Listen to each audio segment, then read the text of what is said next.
Cornwall lands എൻഡിലെ ബാക്കിയുള്ള വിശേഷങ്ങൾ കാണണ്ടേ? നമ്മൾ ഈ മനോഹരമായ ക്ലിഫ് കണ്ടതിന് ശേഷം വന്ന വഴിയെ തന്നെയാണ് തിരിച്ചു പോകുന്നത്. അപ്പോൾ പോകുന്ന വഴിക്കുള്ള ഈ ഒരു തിരക്ക് കണ്ടോ?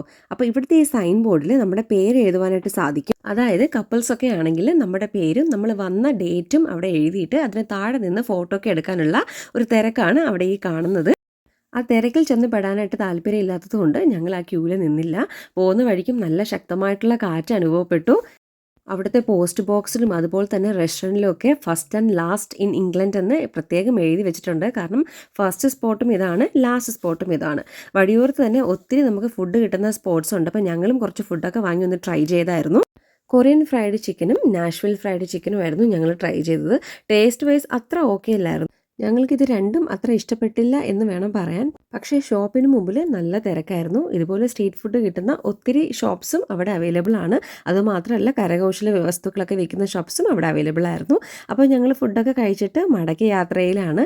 പോകുന്ന വഴിക്കുള്ള വിശേഷങ്ങളാണ് ഈ കാണുന്നത്. പാർക്കിംഗ് ടിക്കറ്റ് എടുക്കുമ്പോൾ നൈറ്റിനും ചേർത്ത് എടുത്തു കഴിഞ്ഞാൽ ഇവിടുത്തെ ഫയർ വർക്ക്സ് കാണാൻ കഴിയും. പക്ഷേ ഞങ്ങൾക്ക് റൂമിൽ ചെക്ക് ഇൻ ചെയ്യാനുള്ളത് കൊണ്ടും താമസിക്കുന്ന റൂമിലേക്ക് ഏകദേശം 1.5 മണിക്കൂർ ഡ്രൈവ് ഉള്ളത് കൊണ്ടും ഞങ്ങൾ ഫയർ വർക്ക്സ് കാണണ്ട എന്ന് തീരുമാനിച്ചു. പോകുന്ന വഴിക്കുള്ള കാഴ്ചകളാണ് ഈ കാണുന്നത്. റോഡിൻ്റെ 2 വശത്തും ചെമ്മരിയാടുകളും അതുപോലെ തന്നെ പശുക്കളും ഒക്കെ മേഞ്ഞുകൊണ്ടിരിക്കുന്ന നല്ല കാഴ്ചകളാണ് കാണാൻ സാധിക്കുന്നത്. നമ്മൾ ക്യാമ്പർ വാനിലോ അല്ലെങ്കിൽ കാരവനിലോ ആണ് വരുന്നതെങ്കിൽ അതിൻ്റെ അടുത്തായിട്ട് തന്നെ നമുക്ക് ക്യാമ്പിംഗ് സൈറ്റും അവൈലബിൾ ആണ്. അങ്ങനെ യാത്രയൊക്കെ കഴിഞ്ഞ് ഞങ്ങൾ ഞങ്ങളുടെ റൂമിലേക്ക് എത്തി. എയർബിഎൻബി വഴി ട്രിപ്പ് പോകുന്നതിന് 2 ദിവസം മുന്നെയാണ് ഞങ്ങൾ റൂം ബുക്ക് ചെയ്തത്. ശരിക്കും പറഞ്ഞാൽ 3:30 മണിക്ക് ചെക്ക് ഇൻ ചെയ്യേണ്ടതായിരുന്നു. പക്ഷേ നേരത്തെ ട്രാഫിക്കും ട്രാവലും കാരണം ഞങ്ങൾ എത്തിയത് രാത്രി 7:30 മണിക്കാണ്.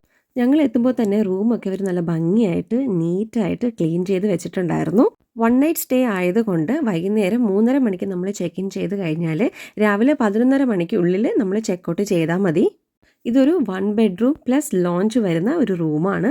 പക്ഷെ കുഞ്ഞുങ്ങൾ വരുന്നത് കൊണ്ട് അവിടുത്തെ സോഫ ബെഡിനെ അവർ ബെഡായിട്ട് കൺവേർട്ട് ചെയ്ത് തരുമായിരുന്നു ചെയ്തത്. ടോയ്ലറ്റ് റൂമിന് പുറത്തും ബാത്റൂം അറ്റാച്ച്ഡ് ആയിട്ടുമാണ് ഇവിടെ വരുന്നത്. അതുമാത്രമല്ല കുക്കിംഗ് ചെയ്യാനുള്ള ചെറിയൊരു സെറ്റപ്പും ഇവിടെ അവർ ഒരുക്കിയിട്ടുണ്ടായിരുന്നു. മൈക്രോവേവ് അവനും ടോസ്റ്ററും ഫ്രിഡ്ജും ഒക്കെ ഇതിൽ ഇൻക്ലൂഡഡ് ആണ്. നമ്മുടെ ആവശ്യാനുസരണം എടുത്ത് ഉപയോഗിക്കാം.